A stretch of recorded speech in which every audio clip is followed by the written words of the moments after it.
HSP dr. Ante Starčevića i HČSP svečano su potpisali sporazum o političkoj suradnji temeljem kojeg zajednički izlaze na predstojeće parlamentarne izbore.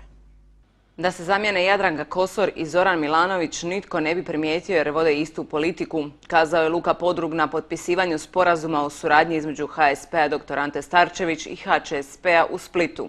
Dvije stranke smatraju kako oni za promjenu imaju ljude koji ne shvaćaju državu kao poligon za ostvarivanje privatnih interesa, vjeruju da mogu riješiti goruće probleme u državi te će na idućim parlamentarnim izborima zajednički biti ozbiljna prijetnja SDP-u i HDZ-u.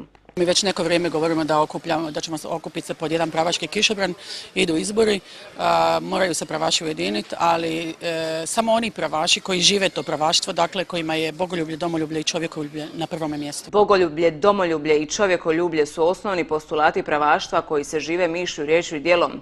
Ako živite po tom, pravi ste pravaš i pozvani ste da se pridružite ovom zajedništvu, bili stranka, udruga ili pojedinac, naglasili su predsjednici dvaju stranaka.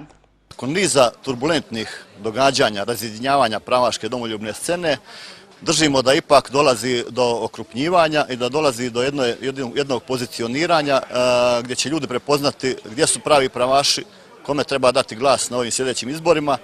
Oni ostali koji ne žele zajedništvo, oni ne žele boljitak Hrvatske, ne žele da konačno hrvatski birači imaju za koga glasovati, da se prepozna ta opcija, oni će htjeti i dalje zamutiti, da tako kažem, vodu, da ljudi ne znaju za koga glasovati. Ruža Tomašić započela je ovu parlamentarnu kampanju pozirajući na fotosešenu u splitskoj Aci Marini.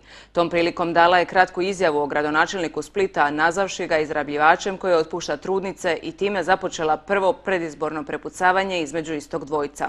Ja imam svoj pravac, svoj način, svoj život. Imam pravo kritizirati, pogotovo javne osobe koji govore jedno, a rade drugo. Ova zajednička suradnja HSP-a dr. Ante Starčević i HČSP-a ima jedan cilj, da Hrvatskom vladaju mladi ljudi i pravaši neopterećeni prošlošću, zbog čega i očekuju najmanje 3 saborska mandata u samo 10. izbornoj jedinici. U tijeku su i ozbiljni pregovori o suradnji s Hrastom, a potpisivanje sporazuma trebalo bi se dogoditi u idućih mjesec dana.